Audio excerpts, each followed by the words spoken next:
does a lot of the person-to-person chatter, and I think part of the reason our success is because Shobha connects so well with our clients, so we're very happy to have Shobha join us. Next, I'd like to introduce Wahida. Wahida is a member of our Vitality Voices, our consumer advisory board. So she provides a lot of insights from her perspective. We chat often about how she experiences Vitality Club through the lens of her mother, who she is the primary carer for. So Wahida's mum is a client of Josh, and we get a lot of tidbits about the experience of the caring network. You've already met Anna, she's a former baby. Aspiring octogenarian. And we're super grateful for you to stay for so much of the day. We really appreciate your insights. And Anna is an author, so she has been helping us craft the storytelling element. And then some people that you may or may not have met, we've got Michael and Maria Gui.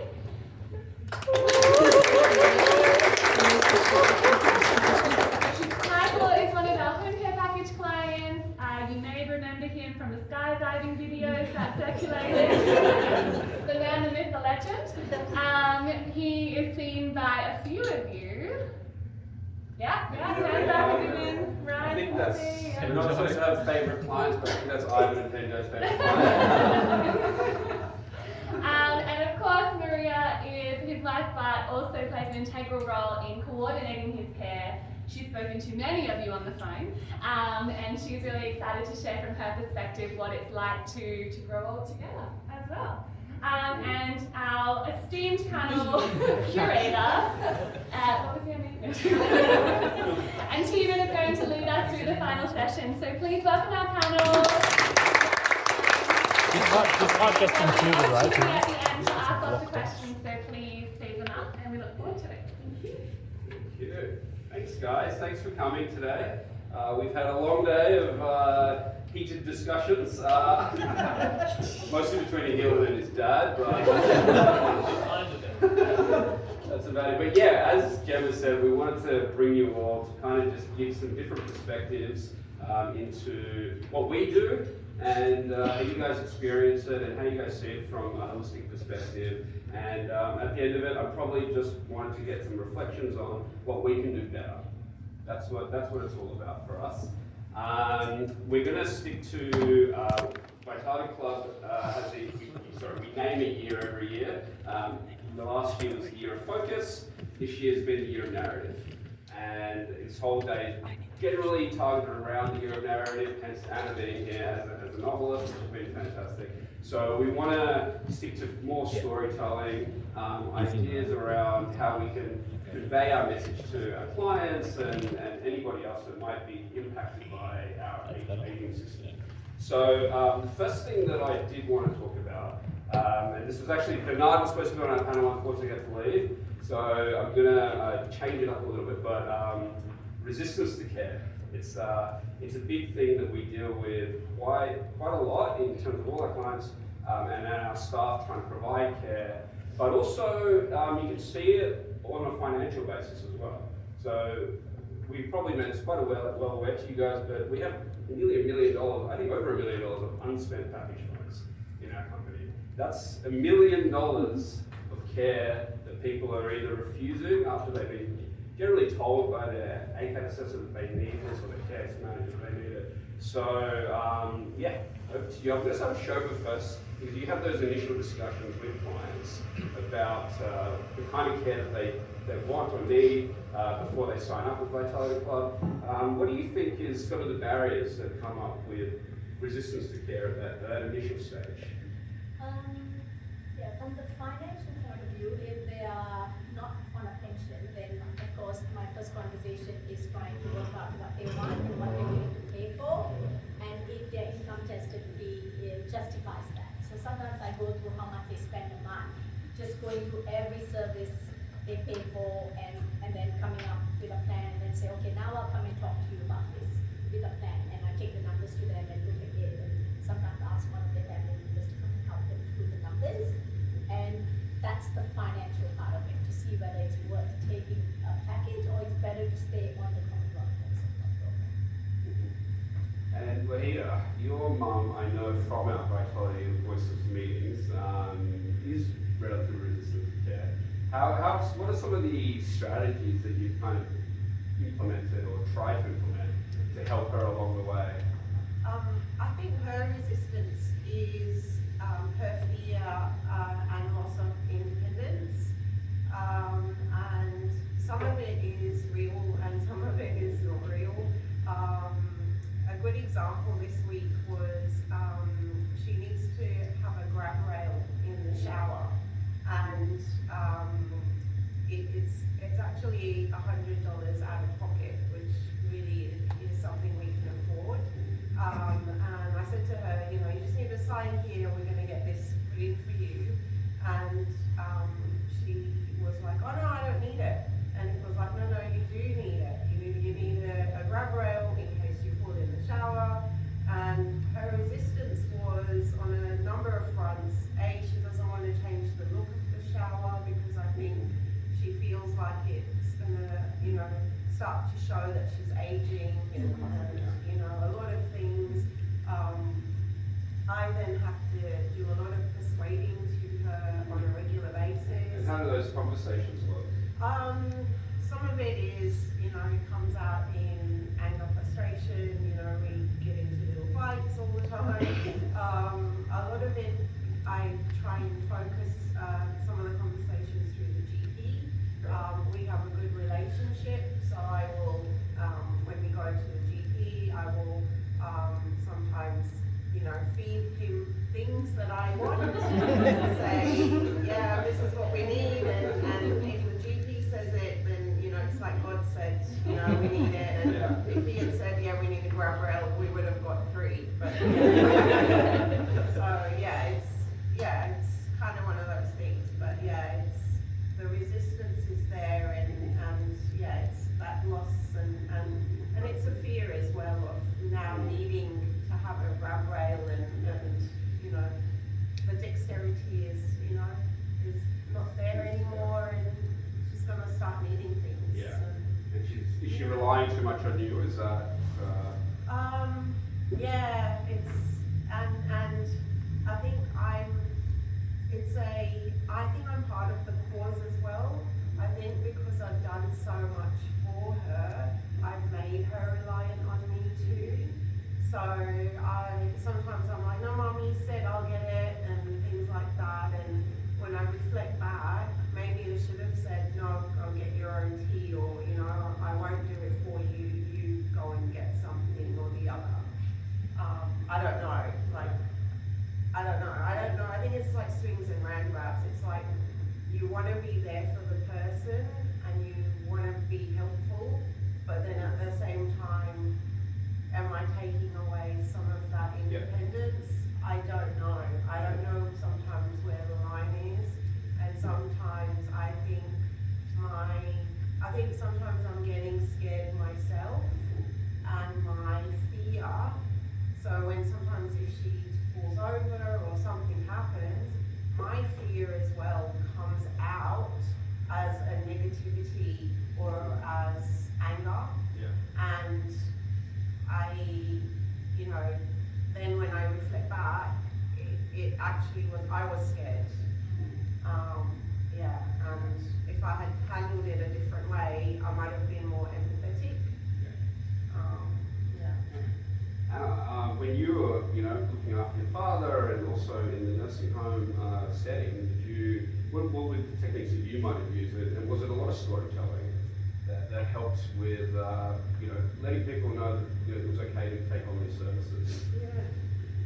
So I also, when I was in uni, was a personal carer in the community, and one story we had was there was a gentleman who was adamant that he was not going to use a walking frame. There was no way, no how, even though he was, you know, falls with all of that. My first walking frame, that is being targeted. Diving into that, like finding out kind of, well, what is it that you find, you know, confronting or scary about that? It turns out that his wife had had a walking frame, and a month later she had passed away. So in his mind, that was a symbol of this is the end stage, even though he was in far, far better health than his wife had been. But understanding that, you could then address that fear, and to try and ask them, you know, what are the reasons, what scares you the most? If you had this walking frame, what's the worst thing that, you know, what are your fears? Because it might be something totally different than what we assume. Yeah. Yeah. And then Michael, in your walking frame, have you ever been resistant to services or have felt unsure about needing a service?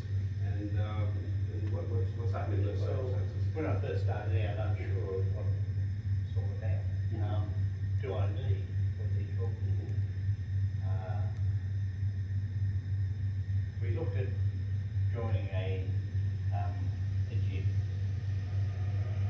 We applied in a club to join the gym, and we walked away, and I think it was a doctor who talked us into looking at services. So we looked at services, and I said, well, you know, I don't need everything. And I was lucky enough to get two that I like, which is my physio, Dimitri, and it was Ivan at the time he started the obviously people. I forget her name, she went to Three Bridges. Anyway, she was very good, and the two of them got me into saying, yes, this is good for you. So that was the start of it. Then when the doctor said to me,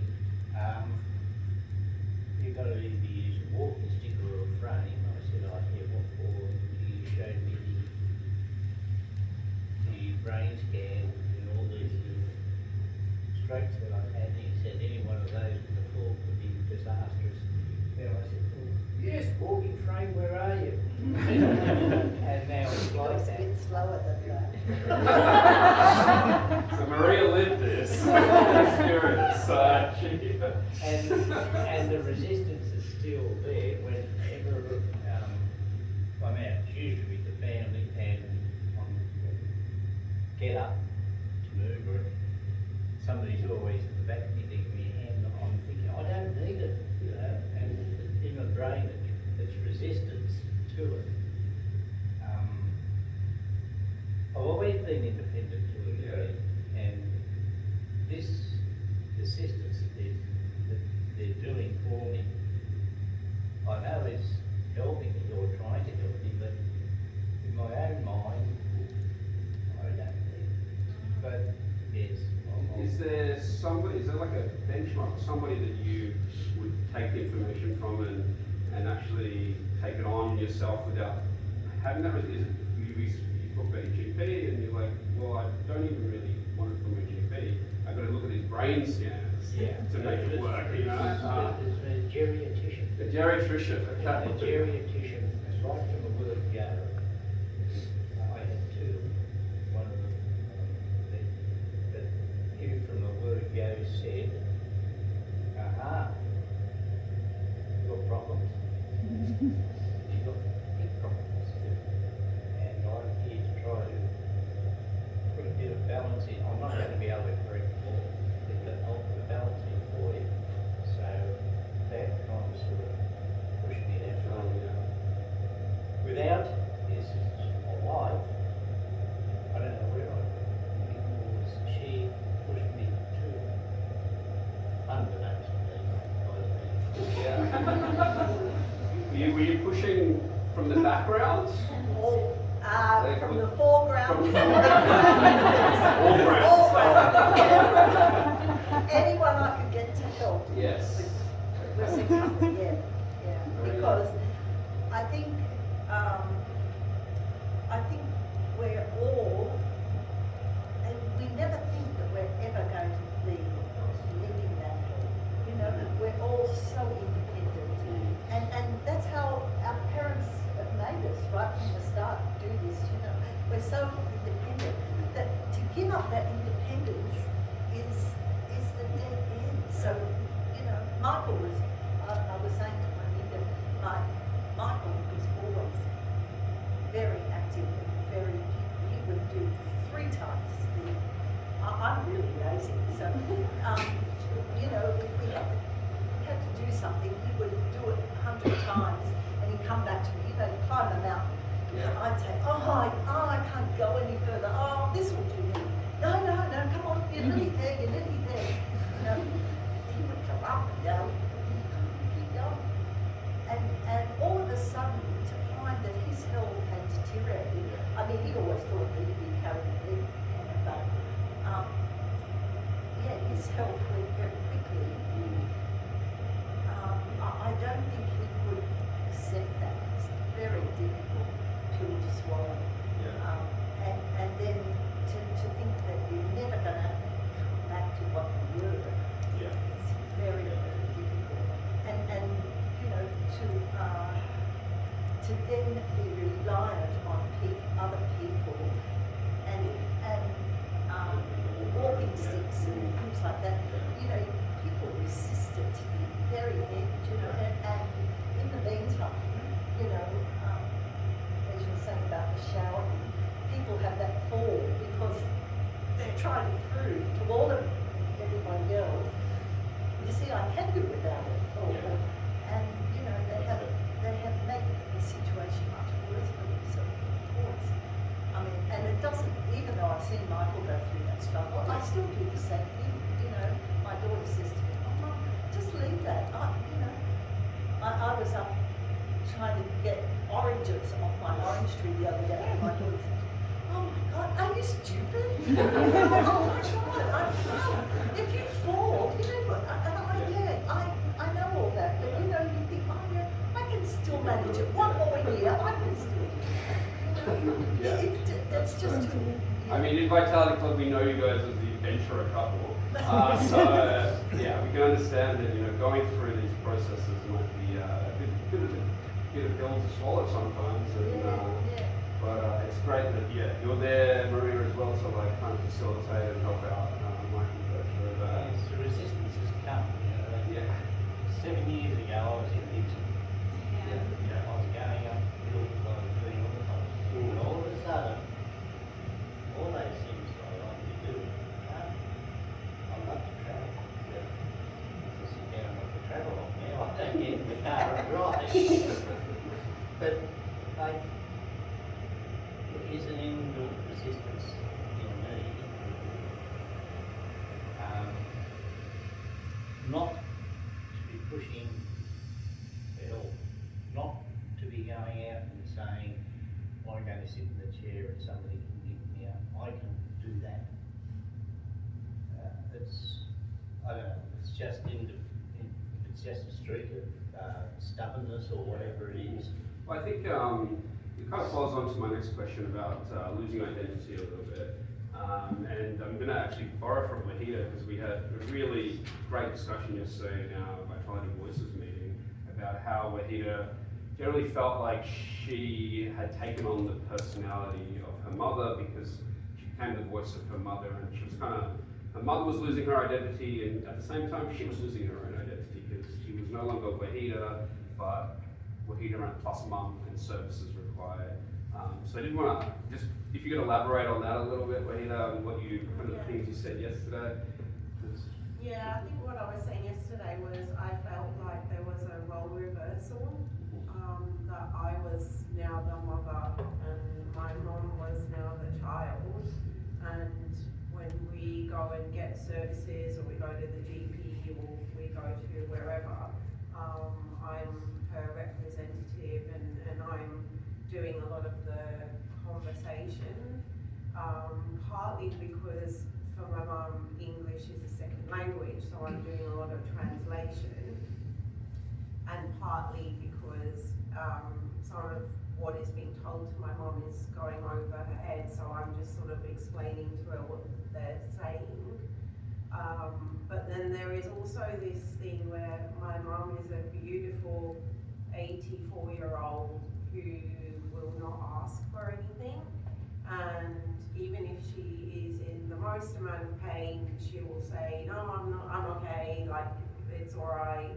So I have to I feel like I have to fight for her, and I need to fight for her for services, and I need to fight for her when I go to the GP or wherever I'm going. I feel like I need to stand up for her, like she once probably stood up for me when I was little, and like say, no, she is in pain, like you gave her that medication, it didn't work, like give her something else, like I'm seeing this, and I feel like I'm trying to be her, you know, her voice. But, you know, after yesterday's conversation, I thought, like, am I really her voice? Is that really what she would say? And I'm not really sure, because I think because she doesn't understand, I am portraying what I think her voice would be, but really it's my voice, it's what I think she wants. And sometimes I don't ask her, like, I don't say, Mom, what do you want? And my problem also is, and she does this with me even for food, I'll say, what do you want to eat? What do you want to eat? And it's like, no, what do you want to eat? And it's like, I eat whatever you want. And it's like that for medical as well. So I'm like, what do you want? Like the doctor's asking you, do you want to do this now? Do you want this surgery now? What do you think? So I think I've kind of taken like the what do you want to eat? You choose, I'll eat what you want to eat into her medical life as well. And I've almost like, you know, if I have a coffee, I'll get her a coffee. Well, I'll get her the medication I think that is right for her, and I'm not sure that that is the right way. Like, I'm her voice, but she should have a choice, she should have a voice, and I've become her identity, but... So how do you think you can bridge that gap I between don't her know. voice and your voice? It's really hard because I think for some people that identity is something you lose, yeah, over time. But when I look at my mum, and I think her circumstances are quite different and unique, and maybe not unique but different in terms of she has grown up in an environment where her voice was first her parents' voice, then she had the voice from her older brother, then it was her husband, and now it's her daughter. So she has always, she's never had her voice. Yeah. And to now ask her, what is your voice? I think it's just not possible. Yeah. So, you know, I think I can work with her and ask her, and, you know, I think, so for my situation, I think it's completely different to somebody else who's probably starting to lose their identity. Yeah. But then I think, for me also, I could have worked on that. Like, all I've done is, I've taken over from my father, and I've become, like, you know, I've done everything that my father did, and I didn't actually take a step back and go, I wonder what my mum wants. And yeah, it was only yesterday's conversation where I've sort of thought about this, and I've gone, actually, I didn't do my mum any favours. And yeah, maybe now it's a bit too late. And do you think you've lost a lot of your identity Probably. in this process? I have. I've lost a lot of identity now because I think we're at this point where my mum is getting older, and I don't know that it's the time now to do any of these things. So I think I'm at a point now where I can't walk this back. That's how I feel. Yeah. Now, whether or not I could walk it back a little bit, maybe. But yeah, I kind of feel like I've left it too late now. Yeah. What about yourself, Maria? Would you say, in being a carer to Michael, have you felt like you've lost yourself a little bit, or lost your voice?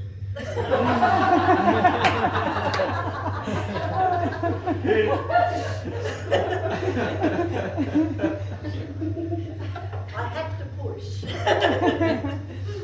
That's what he's telling you. Yeah. I push all the time, because if not, he would do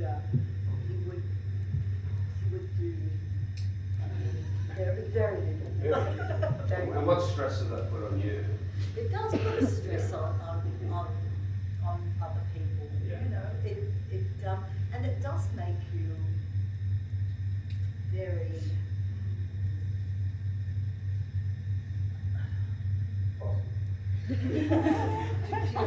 to you, I'm too positive.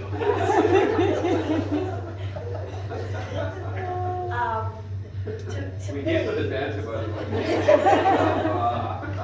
Yeah, I think it makes you very, you feel like you're, instead of doing what you want to do or what you want, you know, you've always got to consider what's the, you know, what the other party is as well, or how they're going to be managed. At the moment, I've given Michael some respite.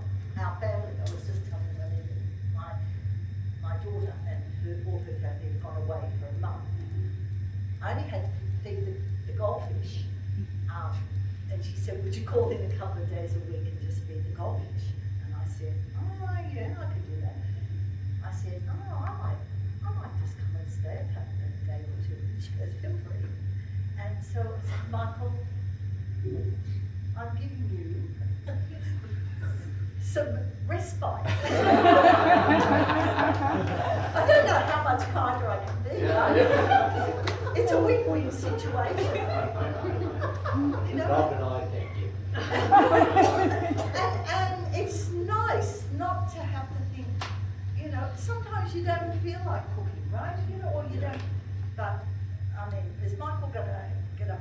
He says, no, we won't have anything. I'm not hungry. Or, you know, no, you need something. Oh, I'll have a sail, or I'll have a cup of tea and biscuits, because that's easy, right? You know.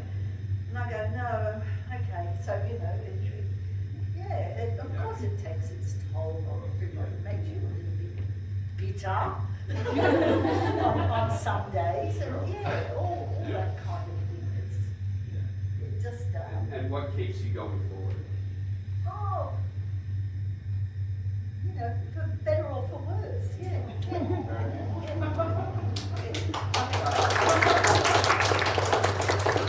Now, Michael, you have sense of rebut. Said a few things there that you might have. I'm no longer in respite, so Yes. I'll just rest. I'll rest. So the goldfish are fed.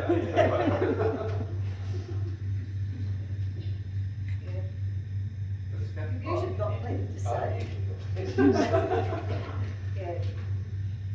Do you feel like you project your identity sometimes through Maria in you know, like saying what you need or what you want, or do you feel like you're a bit more reserved these days? I've always been a bit reserved. Okay. That's true. Yeah, I don't.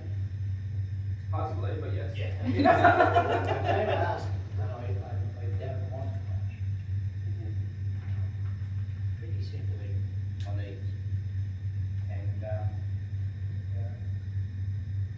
I don't have any reason to take any of Maria's identity.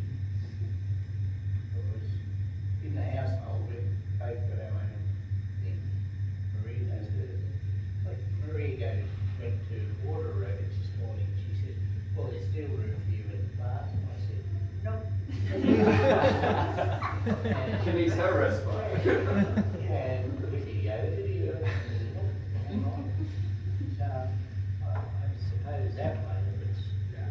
she can do her thing and I'll just sit here and do my thing. We're very grateful for Ivan who comes. Yes. And Dimitri, you know, and he works very well for both of them. Yeah. Yeah, But if he had to attend a class, see, he wouldn't do that. Yeah. So it's nice to have that personal, you know, you get it on a personal note with the right person, and it makes it easier. Somebody coming into your home, oh sorry, I'll take over. No. When somebody's coming into your home, you have to have that relationship, because if it's not the right person, you know, it's not, yeah, you don't, you know, they're not working for you, Yeah. you know. Wanting to work with you. Yeah, he would be resisting, Mhm. but because he's got a good relationship with both of the people Yeah. that come, and also there's a carer that comes and takes Michael for a walk, which it's such a relief for me to be able to have those services. Yeah. You know, it takes a lot of the pressure off the other person to be able to then be able to go out and have a bit of your own life, you know, because as I said, Mike doesn't like all, you know, I'm not athletic at all, but I know that you've got to keep moving. Yeah. So I do all different classes, and we go and have coffee afterwards, the social thing gets me. Yeah. And so, yeah, you know, to find time to do that, Yeah. it, Completely agree. I mean, Yeah. yeah, we Yeah. talk a lot about like the you know, the decline of the client, but also the carers. They sometimes also are resistant to, you know, the client getting services because they think they can take care of everything sometimes as well, but they need to have their own, you know, Yeah, time definitely. aside that, you know, because they're going to get their care burden and stress and yeah, it's good. I was going to ask Shobha as well about this kind of situation where, have you been into any, you know, home care package signing agreements meetings, where you've kind of only heard from the carers and not necessarily from the clients, and how do you push through that sometimes? Yeah, mainly in those who don't have English as their first language, that happens because the children have to be the speaker for the Yeah. parent. If there is some sort of sign facial language that I, like as the son says that, I say, oh, can you repeat it for your mom, you know, and see what she says, and then I kind of read the face and she nods, or she's looking strangely at the son. Okay, can you say that again? Can you try this instead? And then she says that, and I see the, you know, the mom agreed, yeah, I want someone to come and help me shower or take me out for a walk. And so that's kind of how I would ask them to repeat it, because I can't do any better. If the language is not a problem, then I will repeat what the carer is saying to the person, to the client, and ask them to say to me, like, how would you like that? Or would you prefer it twice a week, or once a week, or don't you want it at all, or something, and then, yeah, that's how I would, So, okay, those are all really good ideas.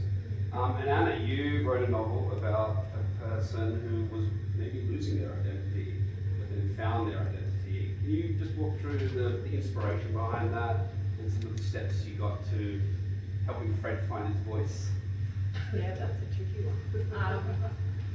Yeah, so I guess, you know, I wanted to highlight the invisibility that comes with age, and with decline and loss of purpose and all of that. But yeah, then to show that it is possible to still find yourself no matter what your age, and to find your place and to find your purpose. Yeah, and I think,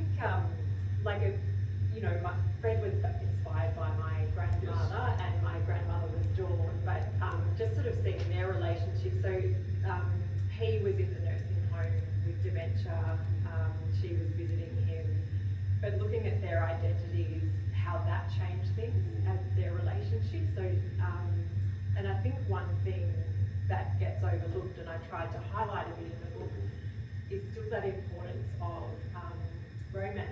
Yes. It's often something that gets Connection, overlooked. And yeah. so my grandfather was a wordsmith. He used to write poetry to my grandmother right up until he was 80.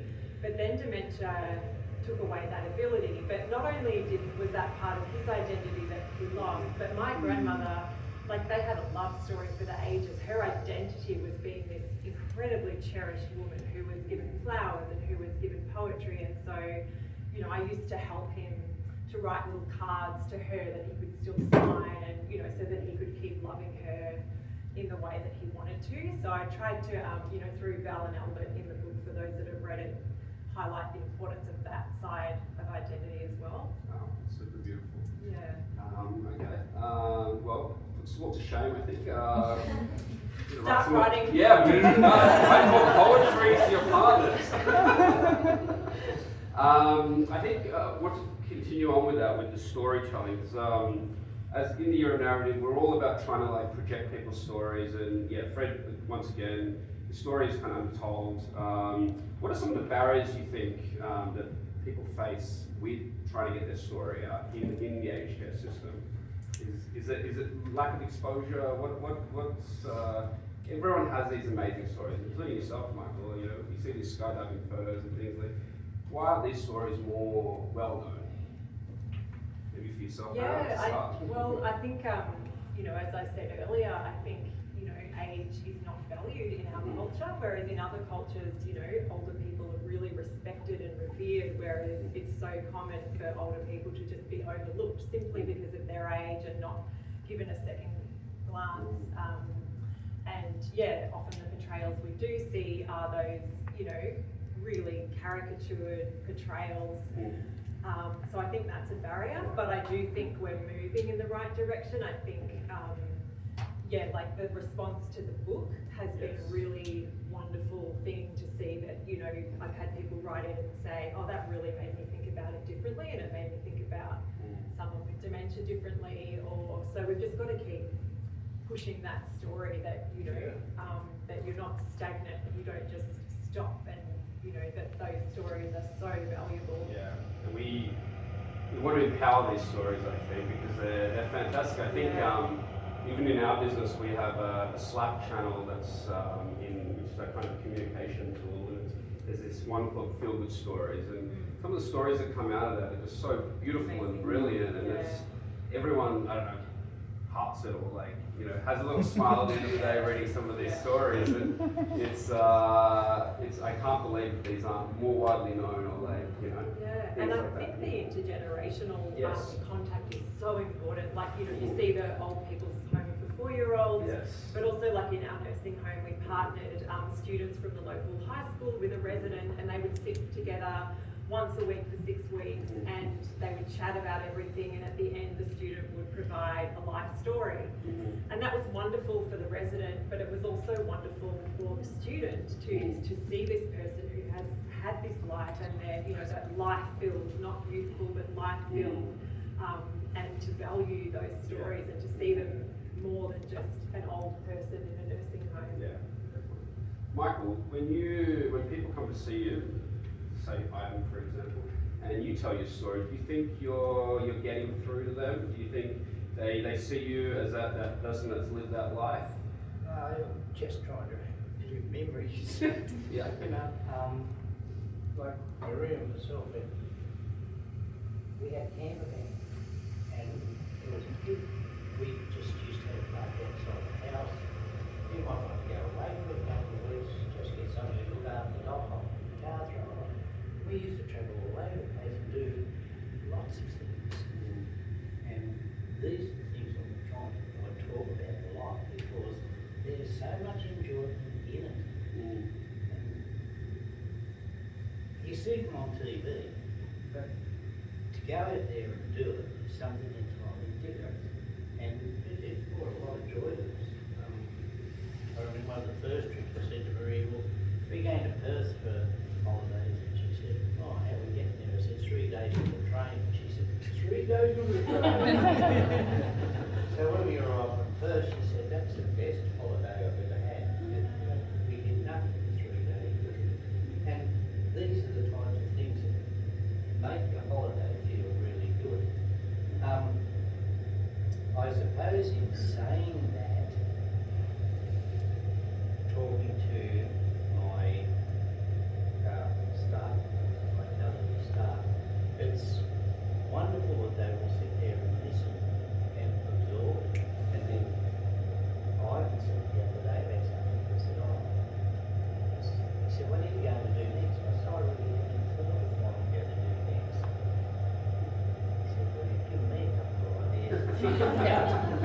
decide as a group what you're going to do next? No. I had something there, but I haven't broached the subject.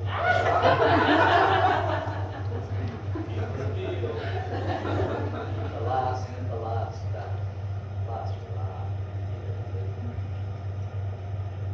That's good. We look forward to hearing the next one. I'm sure there's going to be many photos as well. Wahida, you were talking about your mother and how she, being from an ethnic background, or culturally diverse background, finds it hard to communicate. How do you feel like you can break down that barrier of getting her story out as well? Obviously, it's in an Anglo-Saxon world that we live in. I mean, my mum's got a great story because she grew up in Kenya, then moved to England, and then, lived in London for about 35 years, and then I moved here and I sponsored her, and now she lives here and loves it. So, she's lived in 3 different countries and loved all of those countries and had a really fulfilled life. And she's had a huge family, and still does. So she's got a good story to tell, but she actually can't remember her story now.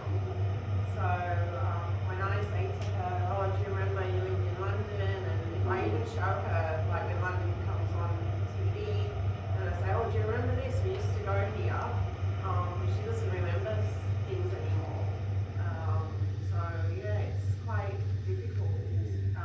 So it's up to when- you to then Yeah, it's pass up- on that story. Yeah, it's up to me to, I guess, remember things and,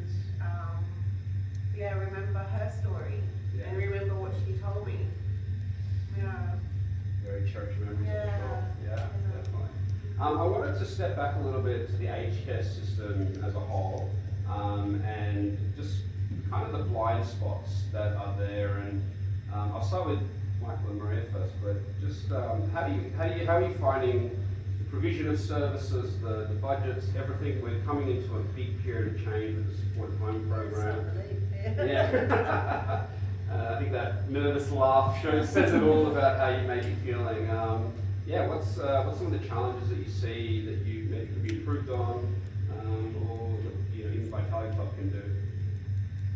At the present time, I've got no insight of any changes that might happen on just regarding the service that I'm getting. The service that I'm getting are finite, and they're services that I didn't think that I'd need. But if I didn't have the physio and the EP, I doubt that I'd be doing anything like walking it. And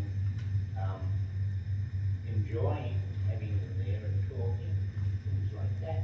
And when I go back to the number of rehabs I've had in hospital, and after the rehabs you're doing the exercises, I'm watching people who are just not doing the exercises and just don't have any sense about the exercises. And I just like to say to them, you've got to do it because it will help you in the long run. And I've found out that it has helped me in the long run. It's made me look forward to doing these exercises, and through doing those exercises, I'm going for walks and things like that, and whatever else. So Would you like a job with us, Michael? Yeah. I just have to say that to You can join a show from the road. it's really good because, I've been in some of these rehabs and I've seen people who have got bad knees and that, and they say, oh, I can't do it because I've got a bad knee, I can't do this because of that. I'm thinking, doesn't matter if you can't do it, at least try. I know what it's like. I was the same way years ago. I listened to all of that. I don't need it. But I did. And I do. And it makes a very see in our neighbourhood, there's Michael on his walker and he has the dog who's 14 years old. And she's just making it too. They're quite funny. And he stops and he picks up her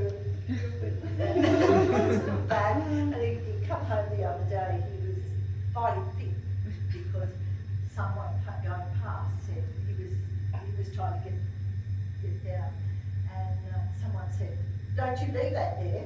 He said, and he said, I said to them, I pick up after this dog every time. Don't you tell it, he comes home all started on all fours.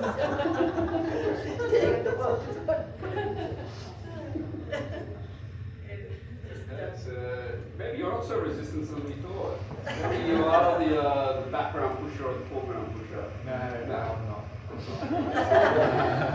I'm the one where he's got to come in the morning and say, it's 8 o'clock, I'm going to be here soon.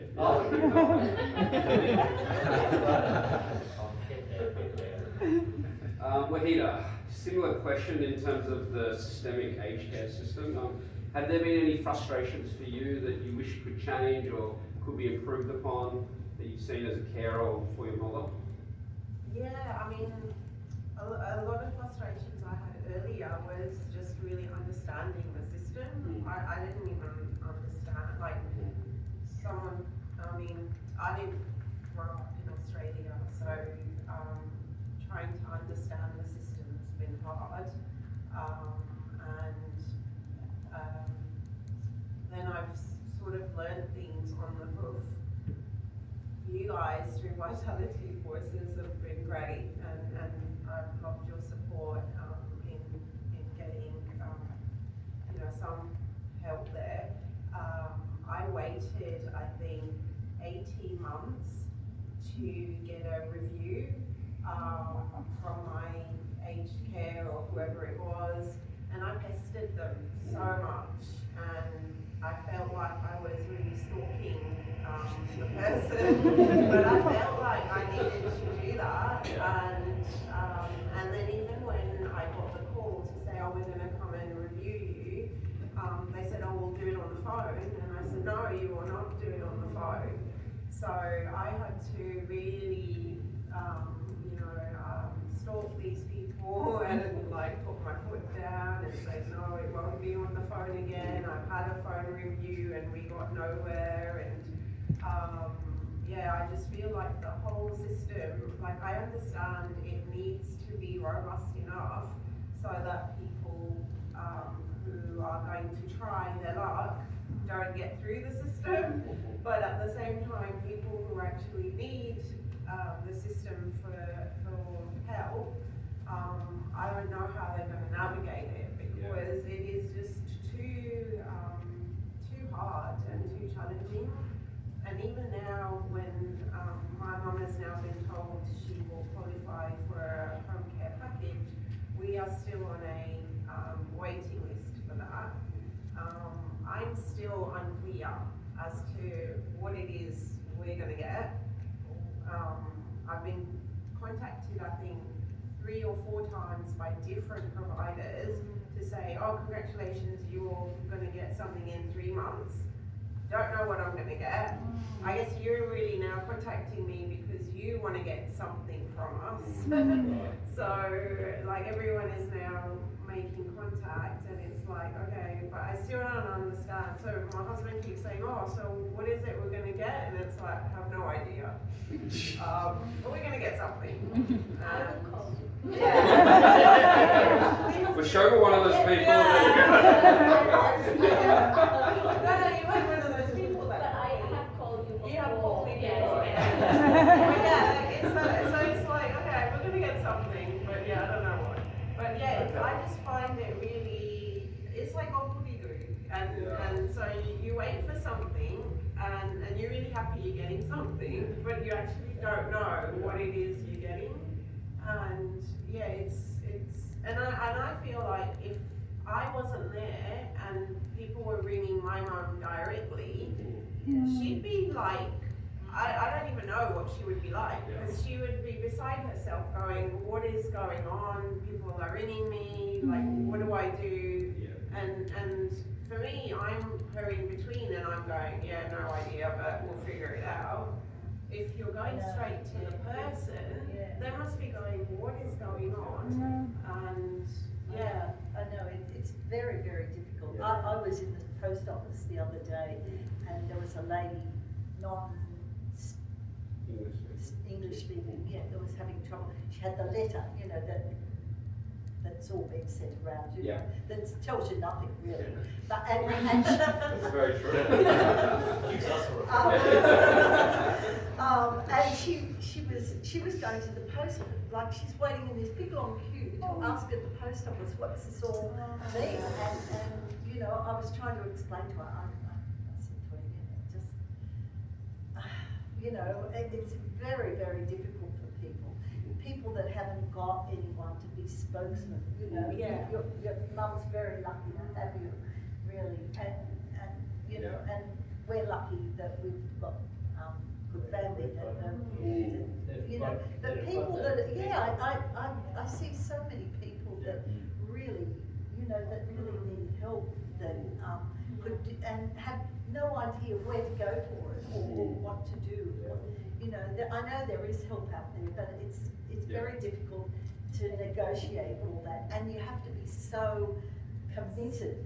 It's not something you can. What's you have something to that be- could have helped, like an information session from the government, like what's information section for the government would be right, but it's got to be manned by people who know what they're talking about.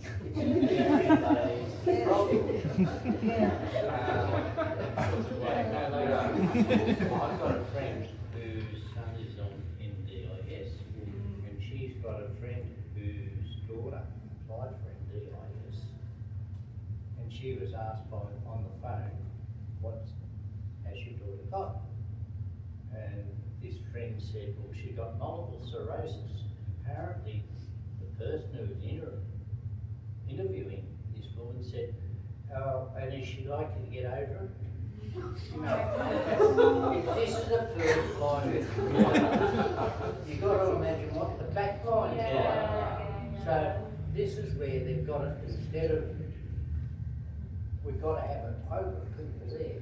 You should have a quota of experienced people there, and that's where I put the difference, experienced people there, knowledgeable people, so that they can say yes, no, or something like that.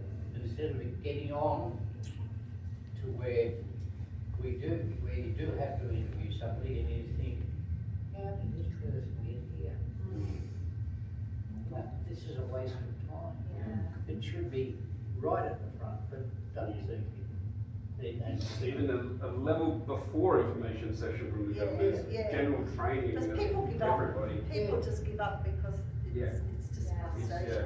And and especially if you're not speaking English clearly. Yes, yeah. People can't understand you and they go off on a different tangent, and then you're thinking, what are they talking about? It's very hard to negotiate. Sure, Anything in the government is hard to negotiate. It's true. Shoba, how many conversations do you have where people have no idea why you're calling, have no idea what's going on? 95%. 95%. And Walida, I don't think just because you didn't grow up here, you don't understand it. Those who have been here for 3 generations don't understand it. So those who call it, they kind of understand a bit, but when I'm making a cold call, I have to start from the very beginning. Who are you? What are you talking about? What do you mean? I've already got services. And then you start from the beginning. And if they, so I ask them, do you have a few minutes to talk? Because if they are running out the door, I don't want to talk to them, because they're not going to be able to absorb the complexity of if, this, then this option. I say, can I come and explain it to you? No obligation. I just want to educate you so you can know what the next step is. And if they give me that chance, then I hope they're in a better place for my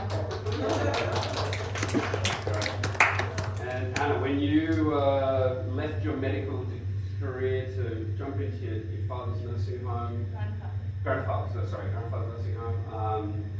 Did you see many blind spots there at that time, and do you think things have changed or things have gone better?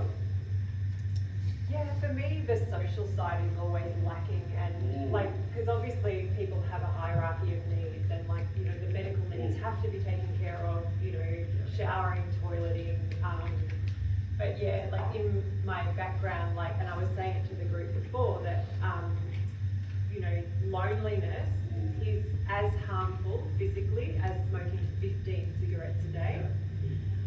And if we could actually see that effect happening, we would take a lot more action. Like if you saw, you know, it has effects on blood pressure, it has effects on everything. So I think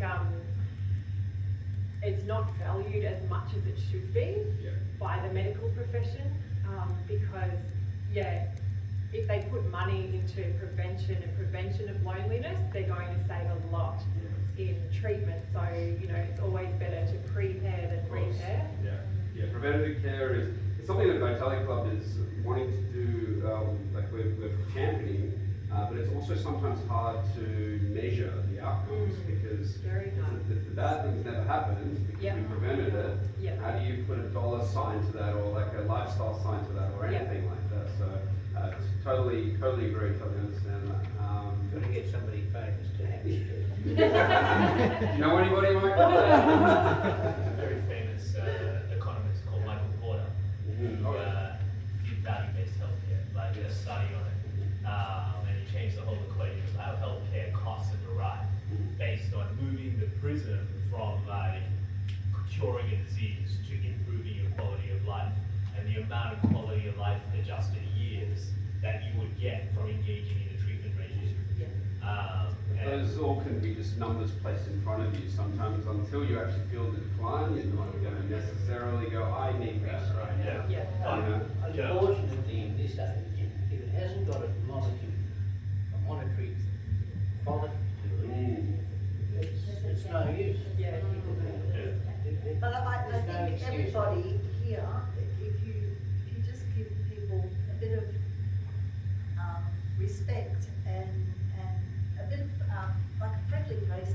I mean, it's so easy to walk along the street and see people that have got all these blank faces sometimes, and really they're just lonely. I mean, there's a lot of people out there that have got no one, and they don't speak to anyone. You know,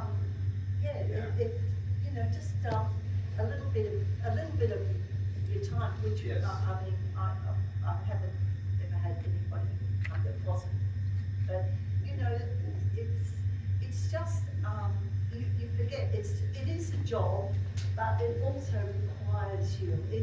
In that kind of job, it requires you to give a little bit of yourself as well, to and you know have that come back to you. Absolutely.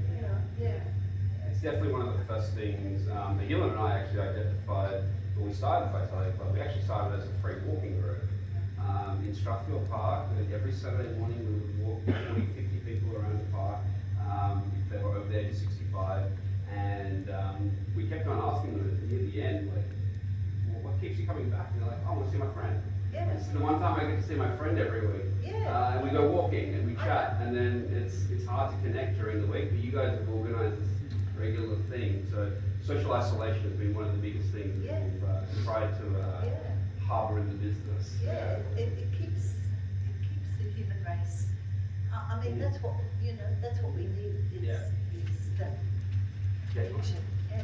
I'm going to kind of wrap up. We'll do one last final reflection that I want to ask each of you, and then we'll. Sorry. And then I'll answer the questions. Yeah. So my question to each of you is, what do you think the future of aged care holds? So even if the next 10 to 20 years, and how do you think Vitality Club should be responding to that? It's a tough question, I know. I know how to answer myself, so that's why I asked you. In 20 years, I think the aged care sector is going to be larger than it is now. It's not so much aging, it's getting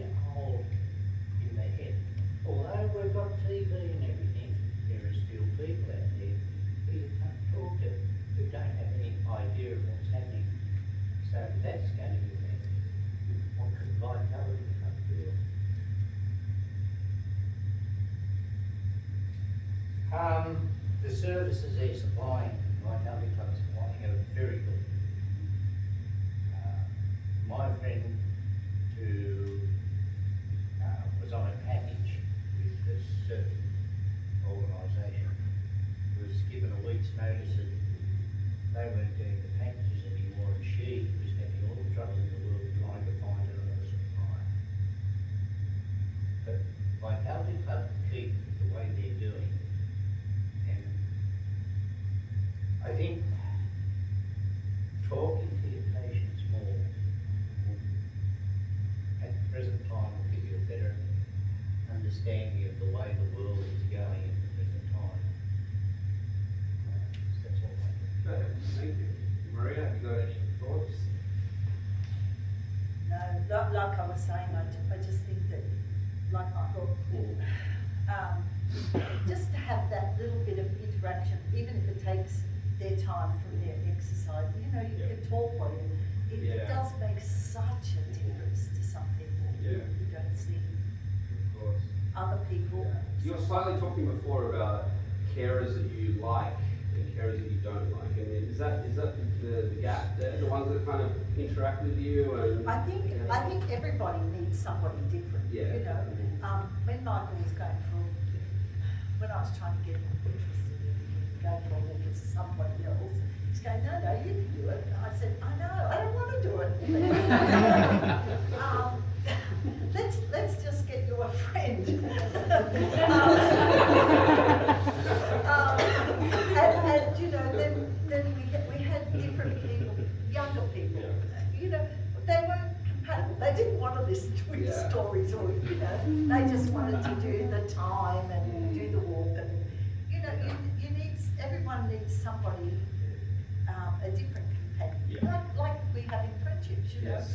So, and it's not always, you know, sometimes it's somebody old, sometimes it's somebody new. I mean, Michael has his grandsons and he enjoys their company. They're all in their early 20s, you know. And you know, they banter and have a good communication. You do with other people that it's not always somebody that's got to be older. It's got to be somebody who has got the same connection Mentality and- as you. yeah. You know, the same interests or things like that.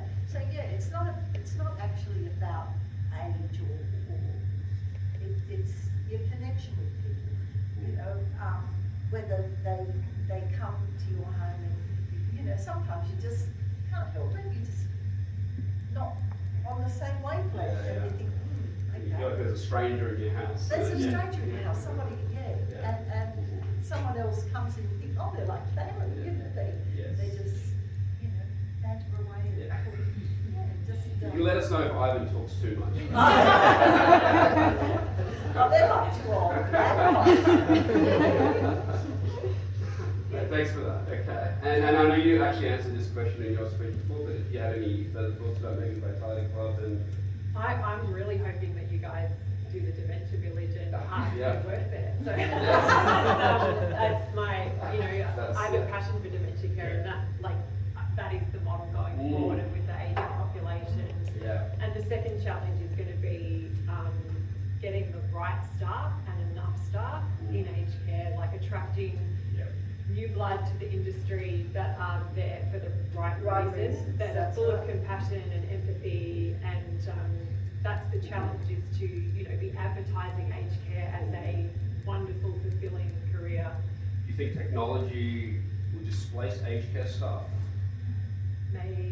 I think that it will have an effect. But There's nothing like personal touch. there's nothing like a person that's there. I personally don't want a robot friend, Yeah.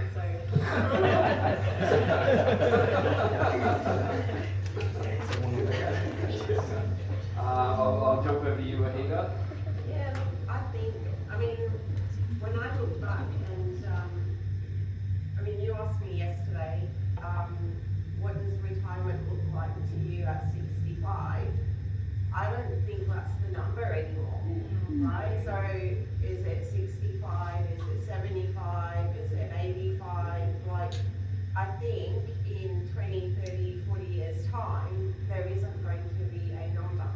Just like there are careers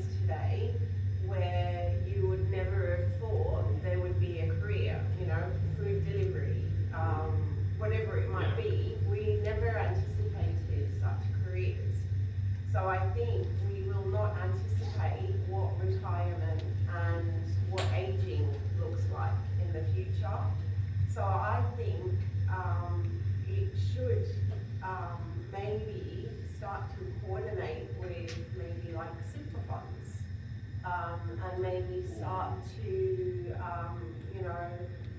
the aging process becomes a bit like when you go to like a financial planning seminar, and you go to an age planning seminar, and maybe it is, before you get to a process where you're going to have a home care plan and this plan, these are the options, and you're going to be able to do these sort of things. And then when you do need to go into these plans, this is what happens, and there's a whole education around it. And maybe that's the kind of thing we need to sort of strive for and get into, because if there is so many layers to the process, maybe it's about unlayering, educating, and having a whole sector that tells you what's going on so you can start planning ahead. And I think that's the kind of thing I see. That's great. Yeah. I like that. The layers of the onion to be peeled back. Yeah. Shoba, finish on you. What can we do differently? Okay, the future.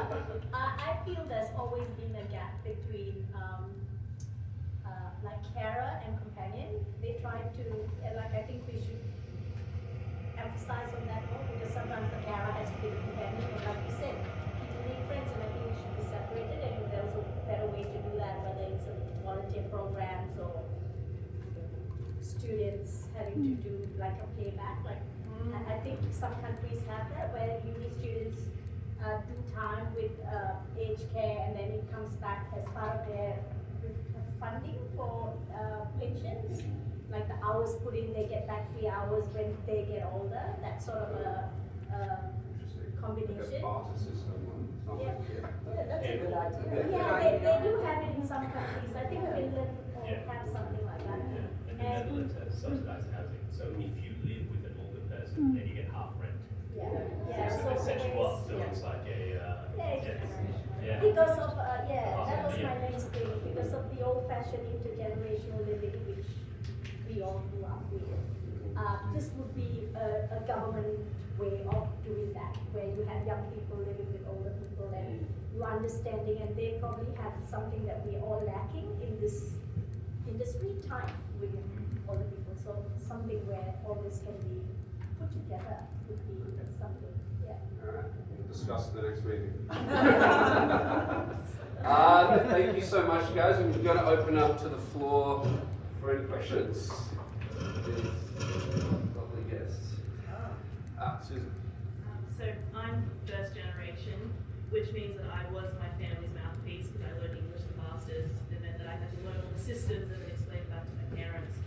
And even though I have that background, I still fall into the same trap of, if it's a dementia client, I will speak to the carer, and I will forget to speak to the dementia patient, or if it's someone who's English as a second language. And then so I understand from a personal standpoint the pressure that puts on someone. But I don't know how to also alleviate that, because I also need to get information, a lot of information very quickly, because I'm only there for a certain amount of time. And so I guess I would love to know, how would I be able to alleviate that burden for someone when I come and do an appointment? Would you like to ask?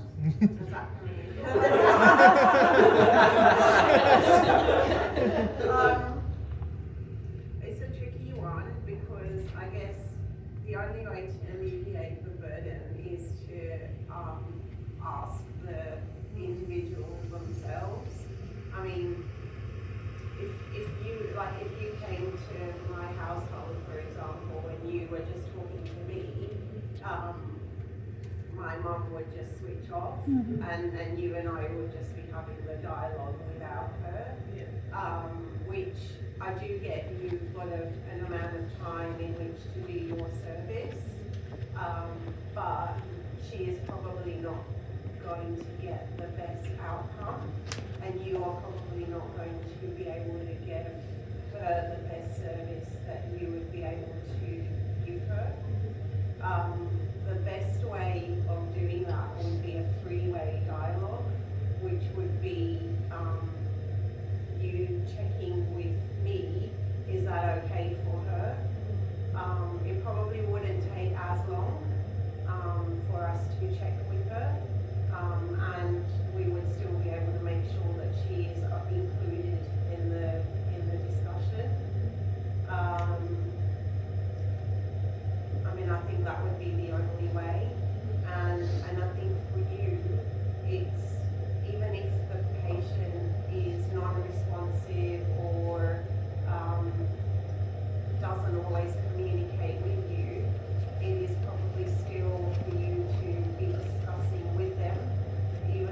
a family member probably jumps in or whoever, I think for that person to still feel like you're there for them.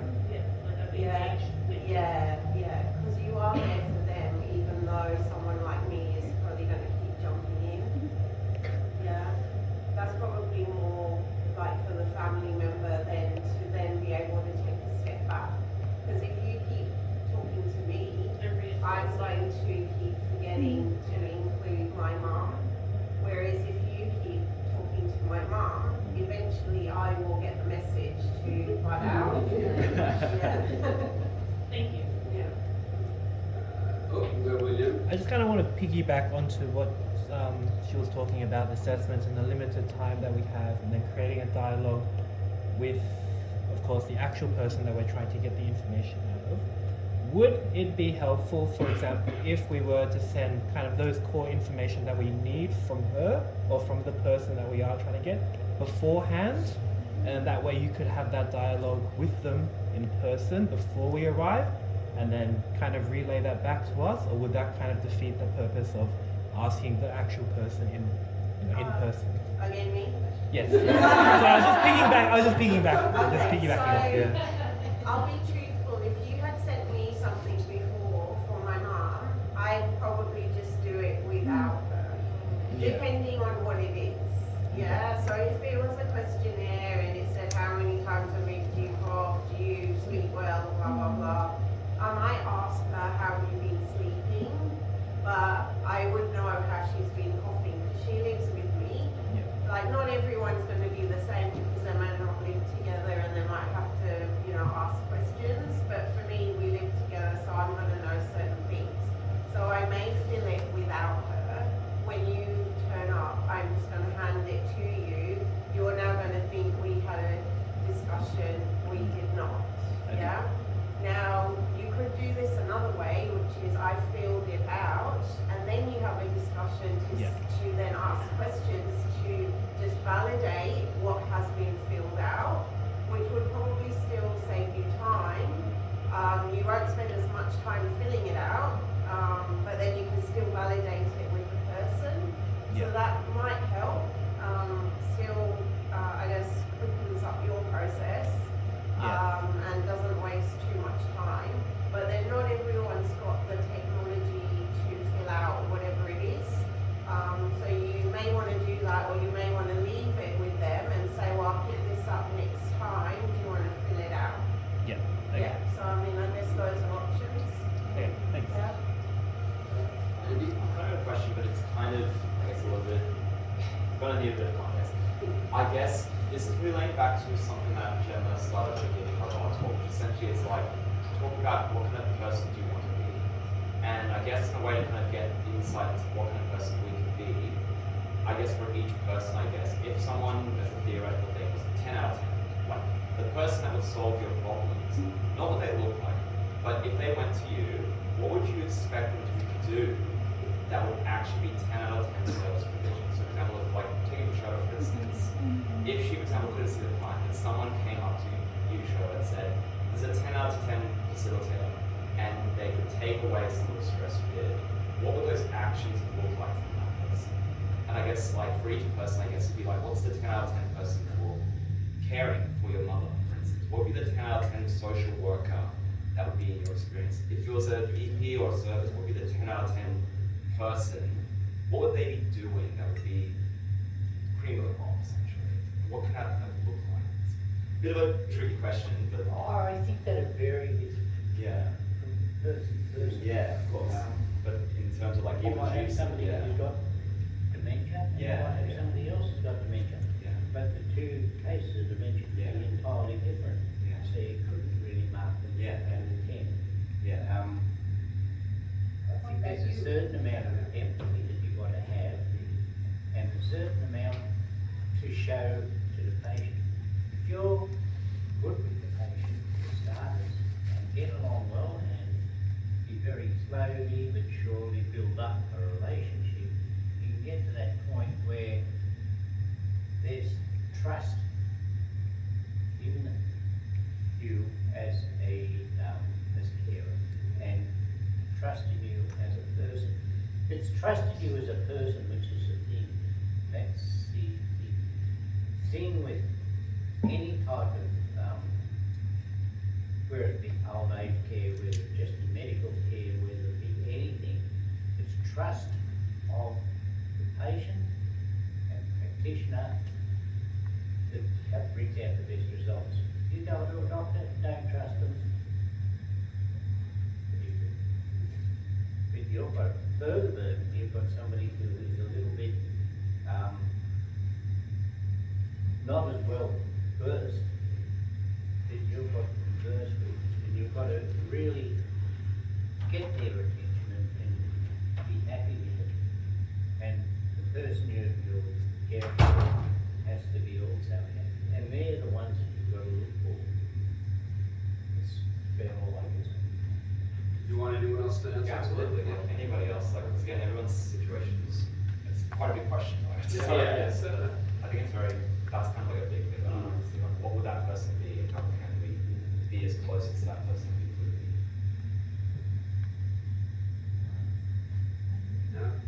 I would say, curiosity and empathy are the key things. So being curious about the whole person, seeing beyond the disease or diagnosis, who is this person at their core, and not letting age be the guiding factor.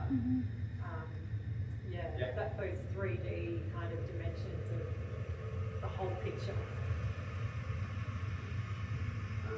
We might go to the last question because we're running out of time.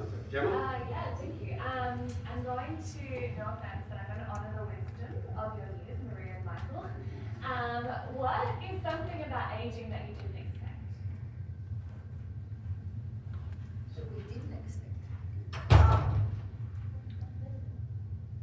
I think you just always think that you go through life, you just think that you're going to always be capable, you're always going to be in charge, you know, I mean, for 70 years, you're very capable and very able to look after, you know, I looked after my mum, I reared my children at the same time I was doing caring for my parents.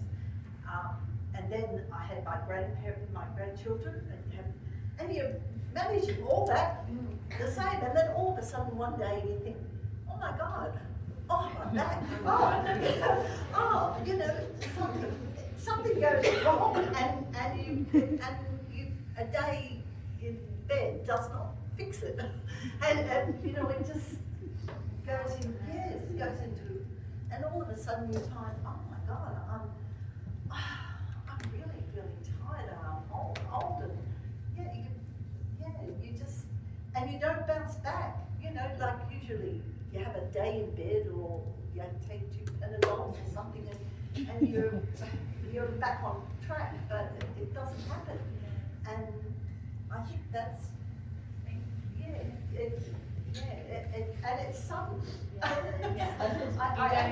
don't know when the last time was. No, and then you have to start changing, and you have to start facing reality.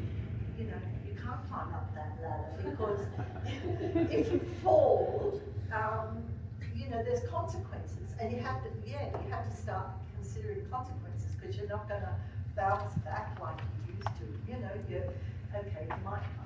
we've all had a fall and got up and been a bit bruised, but you know, you're going to break your hip, and the consequences of that, you might end up back in a nursing home, which is a horror for people.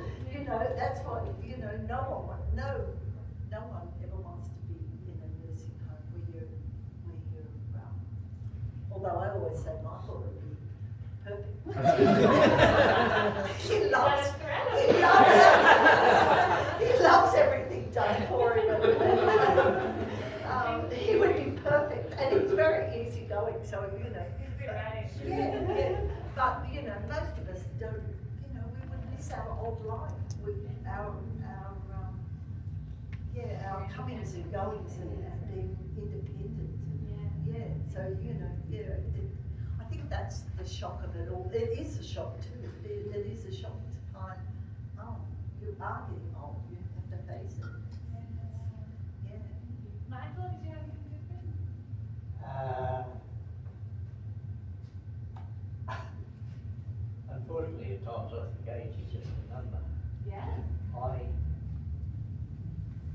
real 76 or 77. You're 79.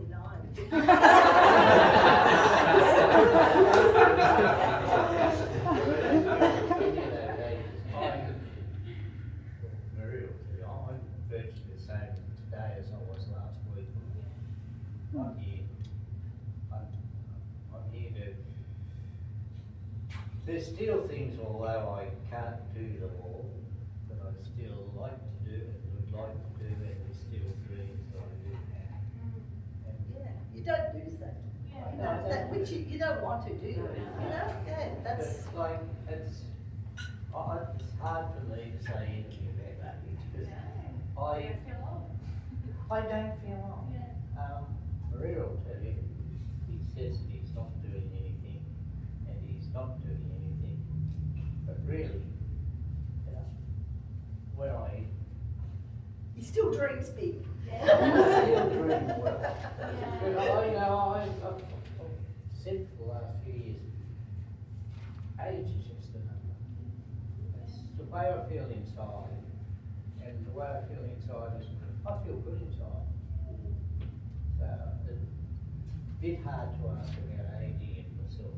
No, that's a beautiful yeah, reflection to the definition. Thank you so much. Even my grandson say, "What are you going to do?" I said, "Well, what do you want to do today?" You know, things like that. I still get up in the morning and still be able to walk the dog. I'm right. Do you still beat them in soccer? Hmm? Do you still beat them in soccer? I haven't played that for a while. Yeah. In the dreams, yeah. Thank you so much.